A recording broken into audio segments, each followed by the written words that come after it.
ఎవరి జనాభా ఎంత ఉన్నదో వారి వాటా అంత ఉండాలని అంబేద్కర్ గారి ఆలోచన విధానం.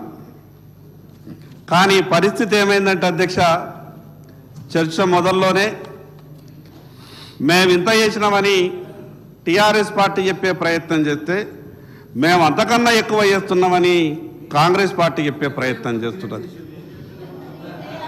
అంటే ఏమైంది, అందరూ శాకాహారులే, రొయ్యల ముళ్ళు ఎడవాయన్నట్టు ఈ తెలంగాణ రాష్ట్ర బీసీలకు అందరికీ గుర్తొచ్చేటటువంటి పరిస్థితి వచ్చింది అధ్యక్ష. మేమంతా ఈ భారతదేశం బాగుండాలని, ఈ భారతదేశంలో ఉన్నటువంటి ప్రతి ఒక్కరికి విద్య రావాలని మేమంతా జ్యోతిబా ఫులే, సావిత్రిబాయి ఫులే వారసులం. కానీ పరిస్థితి ఏమైందంటే మాకే విద్య దొరికేటటువంటి పరిస్థితి ఈ రోజులలో కనిపిస్తున్నది అధ్యక్ష. ఈ రాష్ట్రంలో దాదాపు 60% ఉన్నటువంటి బీసీలు యంత్రాలు లేనటువంటి సమయంలో ఏ రకంగా యంత్రాలై ఈ సమాజానికి సేవ చేసిండ్రో మీరొక్కసారి సభ ద్వారా మీ దృష్టికి తీసుకొచ్చేటువంటి ప్రయత్నం చేస్తున్నా అధ్యక్ష. మనం వేసుకున్నటువంటి బట్టలు నా పద్మశాలి సోదరుడు తయారు చేసి మనకిచ్చిండు. నా పద్మశాలి సోదరుడు తయారు చేసినటువంటి బట్టలను నా దర్జీ కుట్టి మనకిస్తున్నాడు. నా దర్జీ కుట్టి ఇచ్చినటువంటి బట్టలను నా రజక సోదరుడు మల్లె పువ్వు తీరు తెల్లగా ఉతికి గంజేసి ఇస్తిరి చేసి మనకిస్తున్నాడు. వాళ్ళు ఇచ్చినటువంటి బట్టలు వేసుకొని అందంగా తయారై మనమంతా అసెంబ్లీకి వస్తున్నాం. నా విశ్వకర్మలు పడుతున్నటువంటి శ్రమ మీకు ప్రత్యేకంగా తెలుసు. మనిషి జీవితానికి బీసీల వృత్తికి ఏ రకమైనటువంటి అనుబంధం ఉన్నదో చెప్పే ప్రయత్నం మాత్రమే చేస్తున్న అధ్యక్ష. నా నాయి బ్రాహ్మణ సోదరుడు గడ్డం తీసి క్షవరం చేస్తే మనమంతా ఇంత అందంగా కనిపిస్తున్నాం అధ్యక్ష. నేనెందుకు మా బీసీలు యంత్రాలై సమాజం కొరకు పనిచేస్తున్నారో చెప్పేటటువంటి ప్రయత్నంలో భాగంగానే ఈ విషయాలు మీ దృష్టికి తీసుకొస్తున్న అధ్యక్ష. ఇవే కాదు అధ్యక్ష, ఈ సమాజంలో ఉన్నటువంటి వ్యక్తులు ఆరోగ్యంగా ఉండాలంటే కూడా నా బీసీ సోదరులే కష్టపడి పనిచేయాల్సి వస్తుంది అధ్యక్ష. మనం ఆరోగ్యంగా ఉండాలంటే డాక్టర్ చెప్తాడు మీరు చేపలు తింటేనే ఆరోగ్యంగా ఉంటారు, బాగుంటారని. ఆ చేపలు తీసుకురావాలా, ప్రాణాలకు తెగించి వాగుళ్ళల్లో చెర్లల్లో ఆ చేపలు పట్టేటప్పుడు నా గంగపుత్ర సోదరుల, ముద్రా సోదరుల ప్రాణాలు కూడా పోయినాయి. కానీ వాళ్ళు మాత్రం చేపలు పట్టి తీసుకొచ్చి మనం ఆరోగ్యంగా ఉండడానికి తినిపించేటటువంటి ప్రయత్నం చేస్తున్నారు అధ్యక్ష. 100 సంవత్సరాల నుండి నా కుమ్మరి సోదరులు కుండలు తయారు చేసి మట్టి పాత్రలు ఇచ్చి, ఆ రోజు మిగతా పాత్రలు లేనటువంటి సమయంలో మట్టి పాత్రలు ఇచ్చి, చల్లటి నీళ్ళ రంజన్లు ఇచ్చి, చివరికి మనిషి అంత్యక్రియలలో కుమ్మరి కుండ లేకుంటే మనిషి దహన సంస్కారాలు కూడా కావు అధ్యక్ష.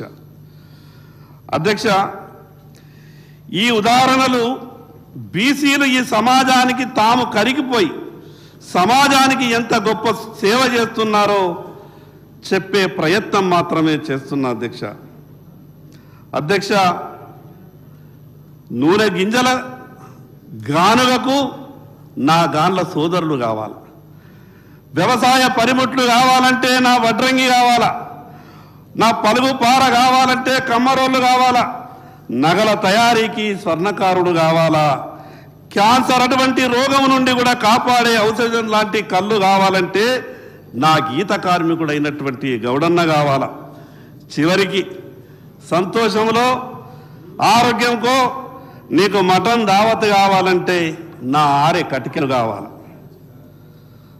మంచి పంటలు వండించి అన్ని రకాలుగా మంది బాగుండాలంటే నా మున్నూరు కాపు సోదరులు కావాలా, పాలు పెరుగు కావాలంటే నా యాదవులు కావాలా. అధ్యక్ష, మనం కూర్చున్నటువంటి అసెంబ్లీని చెమటోర్చి కట్టిన నా ఉప్పరోళ్ళు అసెంబ్లీని కట్టడానికి రాళ్ళు కొట్టిండ్రు. నా ఒడ్డెర సోదరులు ఈ అసెంబ్లీకి రాళ్ళు మోసిండ్రు. మనం కూర్చున్నటువంటి కుర్చీలను నా వడ్ల సోదరులైనటువంటి కార్పెంటర్లు ఇంత అందంగా ఈ కుర్చీలను మన కొరకు ఇచ్చిండ్రు. మరి ఇన్ని సేవలు చేసినటువంటి ఈ బీసీల అధ్యక్ష ఈ అసెంబ్లీలో కనిపిస్తున్నారా? ఉదయం లేచి నుండి మనిషి రాత్రి నిద్రపోయే వరకు బీసీలు ఈ సమాజంలో ఎంత గొప్పగా సమాజానికి పనిచేస్తున్నారో అంత గొప్పగా పనిచేసినా మరి ఎక్కడికైతే వచ్చి వాళ్ళ అవకాశాల గురించి అడుక్కోవాలనో లేదా మాట్లాడాలనో ఆ అవకాశం మాత్రం ఈ బీసీ సమాజానికి వస్తలేదు అధ్యక్ష. నేను ఎవరినో ఎక్కువ విమర్శించాలని ఈ మాటలు చెప్తలేను అధ్యక్ష. తెలంగాణ రాష్ట్రం వచ్చిన తర్వాత ఈ రాష్ట్రంలో 10 ఏళ్లు పరిపాలించిన వాళ్ళు 7 లక్షల కోట్ల రూపాయలు అప్పు చేశారు. తర్వాత కాంగ్రెస్ ప్రభుత్వం వచ్చి 15 నెలలైంది, వీళ్ళు 1,50,000 కోట్ల అప్పు చేసిండ్రు అధ్యక్ష. వాళ్ళేమో 7 లక్షల కోట్లు అప్పు చేసినప్పుడు మేము, ఎందుకంటే మా వాటా మేము అడుగుతున్నప్పుడు మాకెంత బాకీ పడ్డదో ఈ విషయం కూడా మేము చెప్పాల్సి వస్తుంది. వాళ్ళు అప్పు చేసినప్పుడు 7 లక్షల కోట్ల అప్పు 10 సంవత్సరాలు పరిపాలించినటువంటి టీఆర్ఎస్ పార్టీ అప్పు చేస్తే 4,20,000 కోట్లు 10 సంవత్సరాలలో మా బీసీల నెత్తి మీద పెట్టిండ్రు. మరి ఈరోజు కొత్తగా వచ్చినటువంటి 15 నెలల కింద వచ్చినటువంటి కాంగ్రెస్ ప్రభుత్వం 15 నెలలుగా చేసినటువంటి సరాసరి యావరేజ్ని చూస్తే వీళ్ళు 6 లక్షల కోట్లు చేస్తారు. ఎందుకంటే వీళ్ళు ఎక్కువ చేస్తలేరు అధ్యక్ష, నెలకు 10,000 కోట్లు చేస్తారు ఇప్పటి లెక్క ప్రకారం. ముందు పెరుగుతుందో లేదో తెలియదు కానీ అంటే వీళ్ళు 6 లక్షల కోట్లు. అంటే వీళ్ళు చేసేటటువంటి అప్పు ప్రకారం మాకెంత మా నెత్తి మీద బాకీ పడుతుందంటే 3,60,000 కోట్లు బీసీల మీద బాకీలు పడతాయి అధ్యక్ష. వాళ్ళేమో 7 లక్షల కోట్లు చేశా, వీళ్ళేమో 6 లక్షల కోట్లు చేశా, ఇద్దరిని కలిపితే 13 లక్షల కోట్ల అప్పాయా. కానీ మా పేరు మీద అప్పు ఏ రకంగానైతే మాకు ఇచ్చిండ్రో మరి కేటాయింపులు కూడా మాకు అట్లనే ఉండాలి కదా అధ్యక్ష. దాదాపు ఈ రాష్ట్రంలో 2 కోట్ల పై జనాభా ఉన్నటువంటి బీసీలు సంవత్సరానికి 5,000 మందికి కూడా ఉపాధి దొరకలేదు అధ్యక్ష. ఒక పక్కకేమో 13 లక్షల కోట్ల రూపాయల అప్పు. ఈ 11 సంవత్సరాలు తెలంగాణ రాష్ట్రం వచ్చిన తర్వాత భవిష్యత్ ఇంకొక 3-4 ఏళ్ల తర్వాత అన్ని కలుపుకుంటే 11 లక్షల కోట్ల పోరి ఈ 8.5 లక్షల కోట్ల అప్పు గురించే చర్చ చేసుకుందాం. మాకు వచ్చినటువంటి వాటా మీద కూడా చర్చ జరగాలి కదా అధ్యక్ష. తీసుకొచ్చినటువంటి అప్పులో మేము కూడా భాగస్వామ్యం కదా అధ్యక్ష. ఈ రాష్ట్రానికి ఆదాయం ఇస్తున్నటువంటి దాంట్లో 60% మా భాగస్వామ్యం కూడా ఉన్నది కదా అధ్యక్ష. నేనెందుకు పెద్దలకి ఈ విషయం చెప్పే ప్రయత్నం చేస్తున్నానంటే అధ్యక్ష, ఇంత పెద్ద జనాభా కలిగినటువంటి బీసీలకు ఎందుకు ఈ రకమైనటువంటి పరిస్థితి వచ్చిందో అన్ని రాజకీయ పార్టీలు ఒకసారి గుండె మీద చేసుకొని ఆలోచించాలని మాత్రమే విషయాలు చెప్తున్నా అధ్యక్ష. ఈరోజు స్థానిక సంస్థల ఎన్నికల్లో 42% రిజర్వేషన్లు ఇస్తున్నాం, మీకు ఏం కావాలా? వార్డు మెంబర్లు తొందరగా రెడీ గారి, మీరు వార్డు మెంబర్లు కావాలా, మీరు సర్పంచ్లు కావాలా, మీరు ఎంపీటీసీలు కావాలా, మీరు జడ్పీటీసీలు కావాలా? మేము ఏమనుకుంటున్నాం అధ్యక్ష అంటే మేము గివ్వే కావాలి. మేము సర్పంచ్లు కావాలా, మీరు తొందరగా వార్డు మెంబర్లు కావాలా, మీరు ఎక్కడ దొరకటారు అధ్యక్ష. ఈ సమాజంలో ఉన్నటువంటి 60% ఉన్నటువంటి బీసీలు వార్డు మెంబర్లకు, సర్పంచ్లకు, ఎంపీటీసీలకు, జడ్పీటీసీలు అయితే సరిపోవు అధ్యక్ష. ఈ సభలో కూడా కావాలా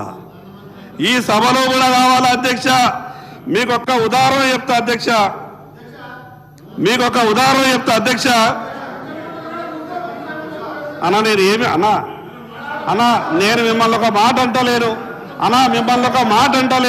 నేనేమి నేనేం అన్నా మిమ్మల్ని. మీరు చేసే అధ్యక్ష, భారతదేశంలో పాలించినటువంటి ప్రధానమంత్రులు ఇన్ని సంవత్సరాల్లో 50 లక్షల కోట్ల అప్పు చేస్తే 10 సంవత్సరాల్లో మోడీ గారు 130 కోట్ల లక్షల అప్పు వచ్చిండు అధ్యక్ష. మరి దీనికి మా శంకరన్న గారు ఏ సమాధానం చెప్తారు? మీరు బీసీల గురించి మాట్లాడమంటే మోడీ గురించి మాట్లాడుతున్నారు. 70 ఏళ్ళు పాలించిన వాళ్ళు 50 లక్షల కోట్ల అప్పు చేస్తే 10 ఏళ్లలో 130 లక్షల కోట్లు అప్పు చేస్తే భారతదేశానికి ఎక్కడ తాకట్టు పెట్టాలని చూస్తుంది మోడీ గారు. ఇలా మోడీ గారు బీసీ అని చెప్పుకుంటాడు. మా రాహుల్ గాంధీ గారు ఇలా భారత్ జోడో యాత్ర ద్వారా కులగణన చేస్తే భారతదేశంలో ప్రతి వ్యక్తి ప్రతి కుటుంబం ఎక్స్ట్రా ఉంటుందని చెప్పి ఇలా భారతదేశంలో కనుక రాహుల్ గాంధీ గారు ప్రధాని అయితే ప్రతి రాష్ట్రంలో కులగణన జరిగేది అధ్యక్ష.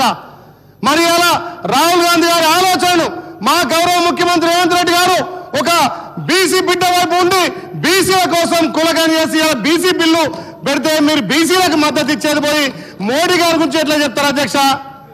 మీరు బీసీగా మాకు మద్దతు ఇయ్యరు అధ్యక్ష. గత 10 ఏళ్లలో బీసీలను అణగదొక్కిరు. మీ గుజరాత్ మోడల్ అంటారు, ఇలా తెలంగాణను భారతదేశంలో మోడల్ తీసుకుంటారు అధ్యక్ష. మా రాహుల్ గాంధీ గారి ఆలోచన మా గౌరవ ముఖ్యమంత్రి రేవంత్ రెడ్డి గారు ఇంప్లిమెంట్ చేసి ఇవాళ మా బీసీ మంత్రి పొన్నం ప్రభాకర్ గారు ప్రవేశపెట్టినటువంటి ఇవాళ బీసీ డిక్లరేషన్ మీద మీరు క్లారిటీ ఇచ్చి మీరు సహకరించాల్సిందిగా కోరుతున్నాం అధ్యక్ష. అధ్యక్ష, నేను మిమ్మల్ని విమర్శిస్తలేను అధ్యక్ష. ఈ రాష్ట్రంలో లేదు ఈ బిల్లు మీద ఈ రాష్ట్రంలో మా బీసీల పరిస్థితి 2 రాజకీయ పార్టీలు ఆడుతున్నటువంటి నాటకం గురించే చెప్తున్నా. నేను బాగా చెప్తున్నా అధ్యక్ష. రాజకీయాల్లో కాదు అధ్యక్ష.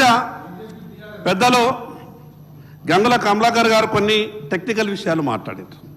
అంటే మిగతా రాజకీయ భేషజాలకు పోకుండా ఉమ్మడి ఆంధ్రప్రదేశ్ రాష్ట్రం ఉన్నప్పుడు ముస్లింలకు 4% రిజర్వేషన్ కేవలం విద్య కొరకే ఇస్తున్నామని ఆ రోజు అన్నప్పుడు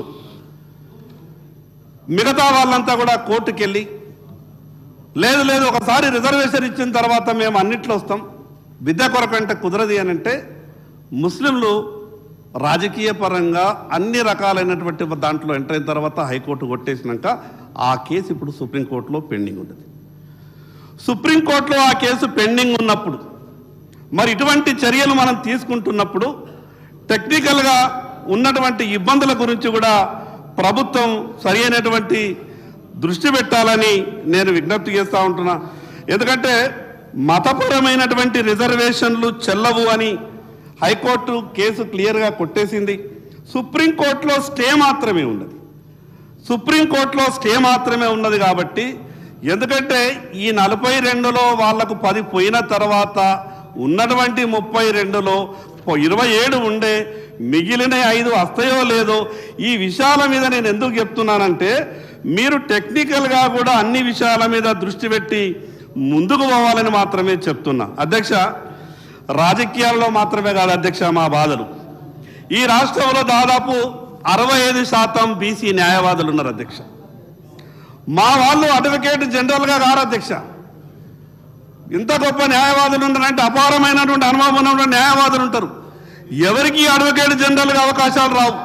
హైకోర్టులో ఒకసారి అవకాశం వచ్చింది, హైకోర్టుగా జీపీలు రారు, హైకోర్టులో పీపీలు రారు. ఏ పీపీలు రారు? జిల్లా కోర్టులో జీపీలు ఉండరు, జిల్లా కోర్టులలో పీపీలు ఉండరు. నేను మీ ద్వారా గౌరవ ముఖ్యమంత్రి గారికి ఒక విజ్ఞప్తి ఏం చెప్తున్నానంటే ఇదైతే పోవాలా, షెడ్యూల్ 9లో రావాలా, ఇది కొంత తర్వాత దీని సంగతి ఏందనేది మళ్ళీ చూద్దాం. కానీ మీ పరిధిలో ఉన్నటువంటి ఈ విషయాలు ఏవైతే ఉన్నాయో మీరు వెంటనే ఆదేశాలు ఇచ్చి అమలు చేయండి.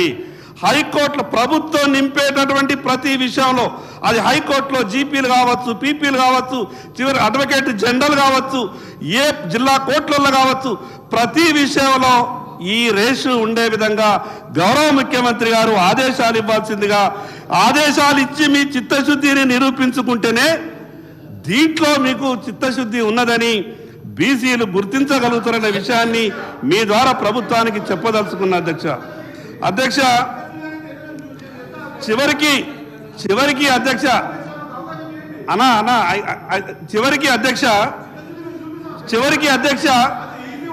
నేను ఈ మాట మాట్లాడచ్చో లేదో తెలియదు, కానీ నేను ఒక విషయం చెప్తున్నా.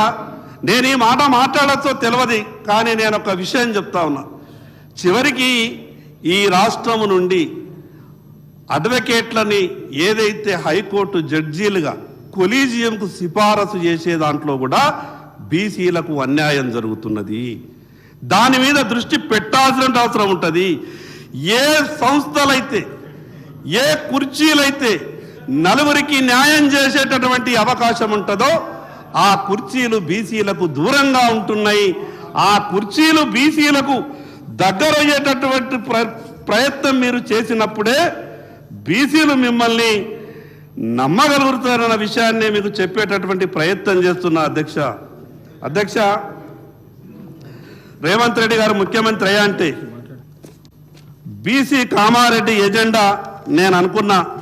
ఏమన్నా కానీ 10 ఏళ్ళు పరేషాన్ ఉంటే టీఆర్ఎస్ పార్టీ పరిపాలనలో 20,000 కేటాయించాలంటే నా జిల్లాకు దాదాపు ఒక 700-800 కోట్లు వస్తాయి అనుకున్నా. అన్న నేను ఏమంటలేనే అధ్యక్ష, నేను ఉదయం మీరు ఉన్నప్పుడు కూడా కోరిన అధ్యక్ష, మీరు ఇంతకుముందు సభ్యులు మాట్లాడితే కూడా నేను ఒకటే కోరినా, తెలంగాణ అంతా ఒక గొంతుగా ఢిల్లీకి పోవాలి. అందులో ఢిల్లీలో అధికారంలో పార్టీ వాళ్ళు మీరు ఈ కామారెడ్డి డిక్లరేషను, ఇతరత్ర అంశాలు, బీసీలకు న్యాయవాదులకు ఏం కావాలి, జడ్జిలకు ఏం కావాలి, ఇంకా కాంట్రాక్టులలో అన్నీ మాట్లాడుకుందాం. తప్పకుండా మీరు గౌరవ చర్చ పెట్టండి. దానికి సంబంధించి మనం బీసీలకు సంబంధించి ఒక ఈ చట్టానికి సంబంధించినటువంటి ఒక రిజల్యూషన్స్, చట్టము సంబంధించినటువంటి ఏకగ్రీవమై ఢిల్లీకి వెళ్ళిపోతే మీరే దానికి సంబంధించిన రేపు పొద్దున సంధానకర్తలు. ఇప్పుడే బీఆర్ఎస్ చెప్పింది, మేము బేషరతుగా గౌరవ ముఖ్యమంత్రి గారు డెలిగేషన్ మేము ఢిల్లీకి వస్తాం, దీక్ష చేస్తాం అంటున్నారు. అటువంటి పరిస్థితి రాకుండా మీరు సమన్వయం చేసి ఢిల్లీలో బీజేపీ నాయకత్వాన్ని ఒప్పించి ఎట్లయితే 50% క్యాబ్ దాటి ఈడబ్ల్యూఎస్కు మీరు ఎట్లయితే రాజ్యాంగ సవరణ చేసిండ్రో అట్లా చేయడానికి మీరు మీ నాయకత్వాన్ని ఒప్పించే దిశగా తీసుకోపోరు. కానీ ఏమైంది, కామారెడ్డి డిక్లరేషన్ ఏమైంది, ఇదేమైంది, ఎందుకు సార్ లెక్కలు మనం ఇది పెట్టేటప్పుడు కూడా చర్చ చేసుకున్నాం. ఇవన్నీ దయచేసి నేను గౌరవ సభ్యునికి మళ్ళొక్కసారి వారు ఇంకా మళ్ళా మాట్లాడే వాళ్ళంతా బలిగిన వర్గాల సభ్యులే. మనం ఊకే దీనికి అంశం కొట్లాడుకునేది కాక రేపు ఇప్పుడున్న శాసనసభ్యుల సంఖ్య పెరగాలంటే కేంద్రమే చేయాలి కదా. మళ్ళీ స్థానిక సంస్థలు రావడానికి సంబంధించి మీరు అన్నారు వార్డు మెంబర్ల కోసం. అరే శురువాది ఎక్కడ ఒక కథం పడితే కదా 100 కథాలు జరిగేది. అందుకే నేను మరొకసారి గౌరవ సభ్యుని మీ ద్వారా విజ్ఞప్తి చేస్తున్న అధ్యక్ష, ఈ దీనికి పరిమితమై ఒక గొంతుగా కేంద్రం ఓహో వీళ్ళంతా శాసనసభలో తమిళనాడు లాగా వీళ్ళు కూడా తెలంగాణ జై తెలంగాణ ఐక్యమైన అనేటువంటి నినాదం వచ్చే విధంగా స్ఫూర్తినిచ్చి స్పిరిట్ ఆఫ్ ఈ యొక్క సాధన కొరకు సంబంధించి రావాలని మరొకసారి గౌరవ సభ్యుని ఇతర వక్తలందరూ కూడా మీ ద్వారా విజ్ఞప్తి చేస్తున్నాను అధ్యక్ష. కన్క్లూడ్ చేయండి శంకర్ గారు. సార్ మా పార్టీ నేను ఒక్కడే ఉన్నా, ఇద్దరికి అన్నారు, నేను ఒక్కడే మాట్లాడుతున్నా. ఇప్పుడే మొదలైంది. అధ్యక్ష నేనేమంటున్నానంటే మా బాధ చెప్పేటటువంటి ప్రయత్నం చేస్తున్నా. మేము ఏ రకంగా వెనుకబాటుతనం ఉన్నది, ప్రభుత్వం ఏ రకంగా సాయం చేయాలనే విషయం చెప్పే ప్రయత్నం చేస్తున్నాం. అధ్యక్ష రాజకీయ పార్టీల విధానం ఒక్కసారి ఉదాహరణ చెప్తా. అధ్యక్ష ఈ రాష్ట్రంలో ఒక ఇల్లు ఉన్నది. ఆ ఇంట్లో 22 ఓట్లున్నాయి, కానీ 5 పదవులు ఉన్నాయి. 22 ఓట్లున్నాయి ఇంట్లో, కానీ 5 పదవులు ఉన్నాయి. 3 ఎమ్మెల్యేలు, 1 ఎమ్మెల్సీ, 1 ఎంపీ. అధ్యక్ష ఇంకోటి నల్గొండ జిల్లాలో ఒక ఇల్లున్నది. ఆ ఇంట్లో 11 ఓట్లున్నాయి, 2 ఎమ్మెల్యేలు ఉంటారు. ఆ నల్గొండ జిల్లాలో ఇంకో ఇల్లున్నది, 13 ఓట్లున్నాయి. ఆ ఇంట్లోనే 1 ఎమ్మెల్యే, 1 ఎంపీ ఉంటాడు.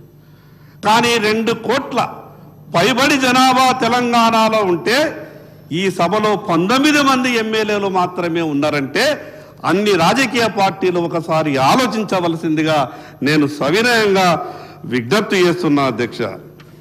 అధ్యక్ష నేను ఎందుకు ఈ మాట మీకు చెప్పే ప్రయత్నం చేస్తున్నానంటే మాకేమన్నా ఎవరన్నా వచ్చి చేస్తామన్నప్పుడు కొంత ఆశ అనిపిస్తుంది. అధ్యక్ష ఎంబీసీ కార్పొరేషన్ నేను ఎందుకు చెప్తున్నానంటే గతంలో ఎంబీసీ కార్పొరేషన్ అనేది ఏర్పాటు చేసిండ్రు. ఎంబీసీ కార్పొరేషన్ అనేది ఏర్పాటు చేసి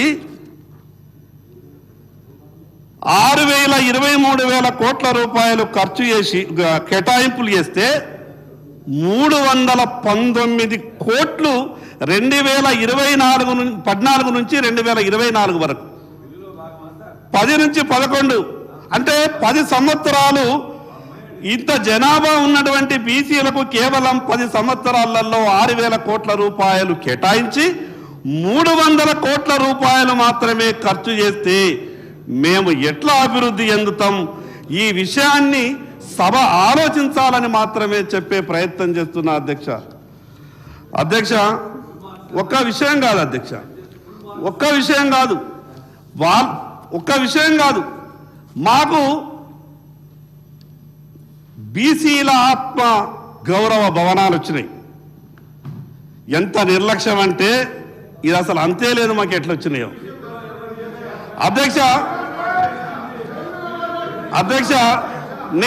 అధ్యక్ష నేను తప్పకుండా మాకు జరిగినటువంటి నిర్లక్ష్యం మీద మేము తప్పకుండా మాట్లాడతాం. మాకు ఎవరనేది సంబంధం లేదు, ఏ పార్టీ అనేది సంబంధం లేదు. బీసీలకు జరిగినటువంటి అన్యాయం మీద గౌరవ సభ్యుని ఆవేదన నాకు కూడా ఉంది అధ్యక్ష.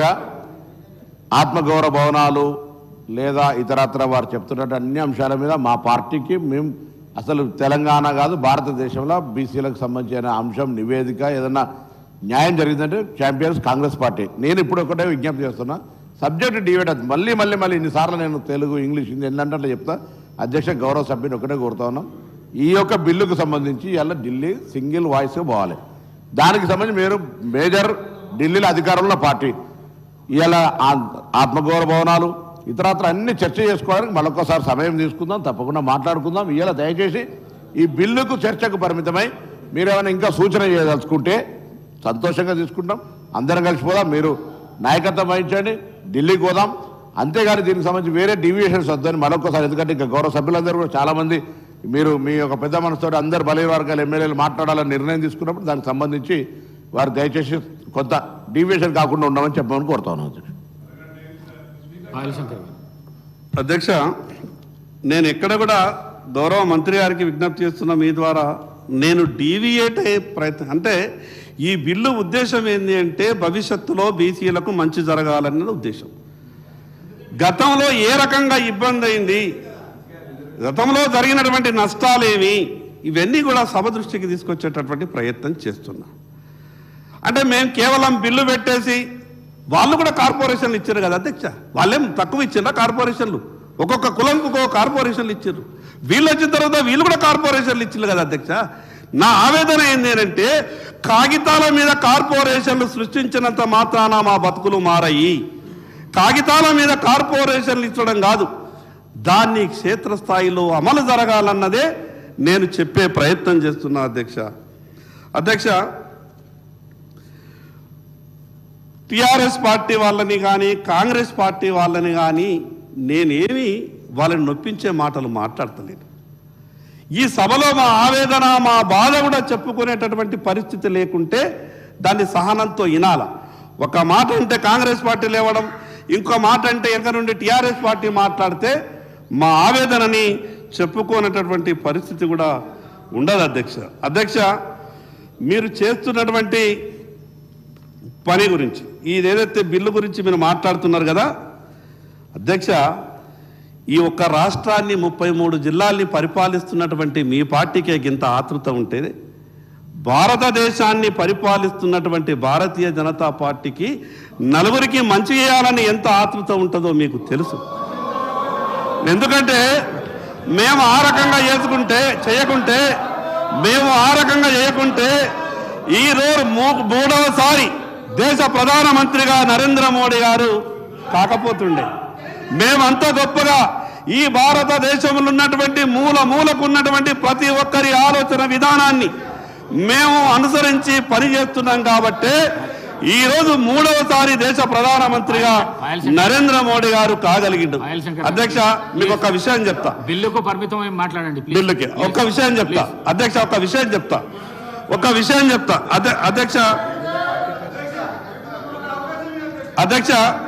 అధ్యక్ష ఒక విషయం చెప్తా. ప్రతిసారి ఏం మాట్లాడతారంటే అన్ని రాజకీయ పార్టీలు అధికారంకి వచ్చంటే మేము ఇచ్చేవాళ్ళం, సుప్రీంకోర్టు 50% దాటకన్నది కాబట్టి అదే పెద్ద మాకు సమస్య అయిందంటారు. ఏం చెప్పింది అధ్యక్ష సుప్రీంకోర్టు ఏం చెప్పింది? ప్రతి మాట కానంటే 50% దాటద్దు అన్నది. లేకుంటే మేము 70, 60, 80 అసలు ఎంత ఇచ్చేటోళ్ళమంటే సుప్రీంకోర్టు చెప్పింది, మాకు అదే ఇబ్బంది వస్తున్నది. సుప్రీంకోర్టు ఏం చెప్పింది తెలుసా అధ్యక్ష? సుప్రీంకోర్టు చెప్పినటువంటి మాట ఏంది అనంటే, ఆ రోజు జరిగినటువంటి మొదటి కేసు జరిగినటువంటి మాటల్లో సుప్రీంకోర్టు ఏం చెప్పిందంటే, ఇందిరాసాయి వర్సెస్ గవర్నమెంట్ ఆఫ్ ఇండియాకు మధ్యన జరిగినటువంటి 92లో సహేతుకంగా ఉంటే ఎవరి జనాభా ఎంత ఉంటే మీరు చేసుకోవచ్చు, కానీ అడ్డగోలుగా 50% దాటి ఇచ్చేటటువంటి పరిస్థితి ఉండకూడదు అన్నారు. సహేతుకంగా ఉన్నారు. బీసీలకు బాధలు ఉన్నాయి, వాళ్లకు రిజర్వేషన్లు పెంచి ఇవ్వకుంటే ప్రభుత్వ ఫలాలు వాళ్లకు అందవు అని మనము కోర్టుకు ఆ రోజేగిన, నేను నిందలు వేయదలుచుకోలేదు, కానీ సుప్రీంకోర్టులో ఆ రోజే సరి అయిన రీతిలో వాదించి ఉంటే ఆ జడ్జిమెంట్ కూడా వచ్చి ఉండేది కాదు అని నాకు అనిపిస్తున్నది. అధ్యక్ష, ఎస్సీ వర్గీకరణను కూడా సుప్రీంకోర్టు ఒకరోజు ఒప్పుకోలేదు. ఎస్సీ వర్గీకరణను సుప్రీంకోర్టు ఒకరోజు ఒప్పుకోలేదు. కానీ కేంద్ర ప్రభుత్వం నరేంద్ర మోడీ గారు చిత్తశుద్ధితో ఎస్సీలకు ఉన్నటువంటి బాధలని చెప్పగలిగినారు. దానిలో మీ పాత్ర ఉండినట్టు నేను లేదనా, మీ పాత్ర ఉండినట్టు నేను లేదనా, నేను లేదనా, నేను లేదనా, నేను లేదనా. ఆది శ్రీనివాసరావు. స్పీకర్ సార్, రాహుల్ గాంధీ గారు పాదయాత్రలో, భారత్ జోడో యాత్రలో పేద బడుగుబడిన వర్గాలు కష్టాలు చూసిన తర్వాతనే ఈ బీసీ కులగణన జరిగితే తప్ప ఈ న్యాయం, వారు చెప్పిన సమస్యలన్నీ మా నాయకుడు రాహుల్ గాంధీ గారు, అదేవిధంగా మా నాయకుడు మన రేవంత్ రెడ్డి గారు ఈరోజు చిత్తశుద్ధితో దాన్ని ప్రవేశపెడితే దాని మీద ముఖ్యక్కడంటే చుట్టూ తిరిగి చూపిస్తున్నట్టు కేంద్రం దీన్ని ఆమోదపరచాల్సిన బాధ్యత తీసుకుంటుందా లేదా? రెండవది, వారి పార్టీ అధ్యక్షుడు ఏ సామాజిక వర్గం, వారి ఫ్లోర్ లీడర్ ఏ సామాజిక వర్గం, వారు అక్కడ డిమాండ్ చేయాల్సింది చేస్తున్నారు. అధ్యక్ష పాయల్ శంకర్ గారు ఉన్న ఒక్క బీసీ మరి వారికి ఫ్లోర్ లీడర్గా ప్రకటించాలని ఇప్పుడు అడిగిరా అధ్యక్ష? కేంద్రంలో మోడీ గారు ఒక బీసీ నాయకుడు అని చెప్పుకుంటారు అధ్యక్ష. బీసీ సమస్య మీద మీరు స్పష్టత, బీసీ సీఎం అని ఏమనండి. అదేవిధంగా ఈ సమస్యలన్నిటికీ సర్వరోగ నివారణి పారాసిటమాల్, అట్లే ఈ బీసీల సమస్యలు, బడుగు బలైన వర్గాల సమస్యలన్నిటికీ పరిష్కారం కులగణన. అది రాహుల్ గాంధీ గారి స్పష్టంగా పదే పదే చెప్పడం జరిగింది. దాని మీద కేంద్రం మన తెలంగాణ రోల్ మోడల్గా తీసుకున్న తర్వాత కేంద్రం దాని మీద స్పష్టత మీరు తీసుకుంటున్నారా లేదా? 8 మంది పార్లమెంట్ సభ్యులు ఉన్నారు. ఈ పార్లమెంట్ సభలో మీరు ప్రస్తావించబోతున్నారా లేదా? దాన్ని స్పష్టత చెప్పాల్సింది పోయి మనం చెప్పుకుంటే ఏమొస్తుంది అధ్యక్ష? బూడిద సన్యాసి రాసుకుంటే బూడిద రాలేట్టు మన కష్టాలు పోవాలనే కదా ఇదంతా. మా నాయకుడు రేవంత్ రెడ్డి గారు ఇంత షార్ట్ పీరియడ్లో మరి దాన్ని పార్లమెంట్లో పెట్టాలనే కదా దీని ఉద్దేశం. వాటి మీద కొంచెం సబ్జెక్ట్ మీద డిబేట్ కాకుండా మాట్లాడండి శంకర్ గారు. అధ్యక్ష, నేను ఎందుకు చెప్పినంటే సుప్రీంకోర్టు జడ్జిమెంట్ మీద నేను ఎందుకు చెప్పే ప్రయత్నం చేస్తున్నానంటే అందరూ కూడా సుప్రీంకోర్టు జడ్జిమెంట్ని బూచీగా చూయించి తప్పుకునే ప్రయత్నం చేస్తున్నారు. కాబట్టి సుప్రీంకోర్టు కూడా కరాఖండిగా ఎక్కడ కూడా కుదరదని లేదు. మీరు న్యాయబద్ధంగా శాస్త్రీయంగా చేసుకుంటే ఇబ్బంది లేదన్న మాట వాస్తవం. అది మాటతో ఎవరు చెప్పరు. అయితే అధ్యక్ష, ఎస్సీ వర్గీకరణ మీద కూడా సుప్రీంకోర్టు ఈ రకమైనటువంటి జడ్జిమెంట్ ఇచ్చింది. తర్వాత సరే మీరు ప్రత్యేకమైనటువంటి స్పెషల్ అడ్వకేట్లను పెట్టిండ్రా, ఇంకేం చేసిండ్రా, కేంద్ర ప్రభుత్వం అఫిడవిట్ వేసిందా, రకరకాలుగా ప్రయత్నాలు జరిగినాయి. చివరికి సుప్రీంకోర్టుని కన్విన్స్ చేయగలిగినాము. ఎస్సీ వర్గీకరణకు అనుకూలంగా తీర్పు వచ్చింది. అయితే అధ్యక్ష, ఇంకోటి అధ్యక్ష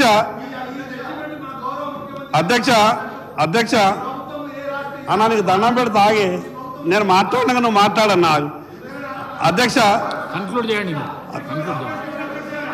అధ్యక్ష, నేనేమన్నంటే మా పొన్నం ప్రభాకర్ అన్న ఏమంటాడంటే వేరే ఏమీ మాట్లాడకుండ్రి, మీరు దీని మీద మాట్లాడేసి వెళ్ళిపోండ్రి అని అన్న మాట్లాడే ప్రయత్నం చేస్తాడు. నేను ఎందుకు ఇవన్నీ చెప్తున్నానంటే అధ్యక్ష, మాకు జరిగినటువంటి బాధలు మీకు తెలవాలి కదా. మీకు తెలుస్తేనే కదా ఈ రాష్ట్రంలో ఉన్నటువంటి నా బీసీలు కూడా ఒకసారి ఈ జరుగుతున్నటువంటి బాధలన్నీ కూడా చూడాలి కదా.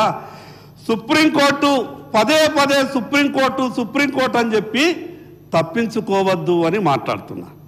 చివరికి ఇంకొక విషయం అధ్యక్ష, ఈరోజు కాంగ్రెస్ పార్టీ ఆలోచన, మీరు ఏ రకంగానైతే రాజకీయాలు చెయ్యొద్దు, నిష్పక్షపాతంగా దీంట్లో మీరు మద్దతు ఇచ్చేటట్టు మాటలు మాట్లాడాలని చెప్తున్నారు. అధ్యక్ష, మీరు ఒకటి మనసులో ఆలోచిస్తున్నారు ఏమని, ఈడ తీర్మానం చేసి లేదా చట్టం చేసి పంపించేసి అయిపోతుందేమో.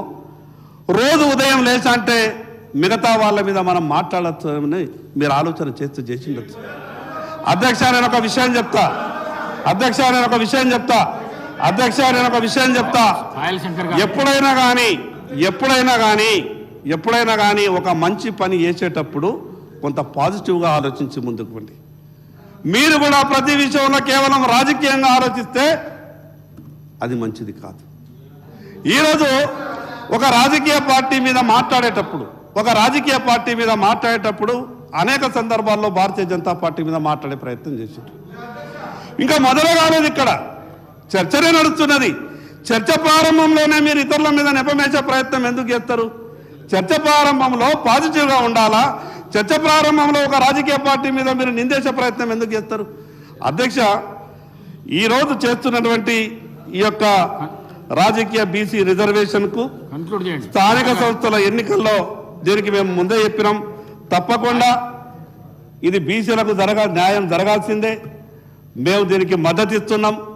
ఎక్కడా కూడా మేము మద్దతు ఇస్తలేము అనేది కేంద్రంలో భారతీయ జనతా పార్టీ ఉన్నది, మద్దతు ఇవ్వాలని ఒక సభ్యుడు మాట్లాడతాడు. ఎట్లా మాట్లాడతారు అధ్యక్ష? అది ఎక్కడైనా మేము మాట్లాడితే మా మాట బీసీలకు సంబంధించిన అంశం, మేము మద్దతు ఇస్తున్నాం. మరి అదేవిధంగా మీరు ఈ బిల్లు మీద ఇంత ఆతృత మాట్లాడుతూ చాలా సంతోషం. మరి ఈ రాష్ట్ర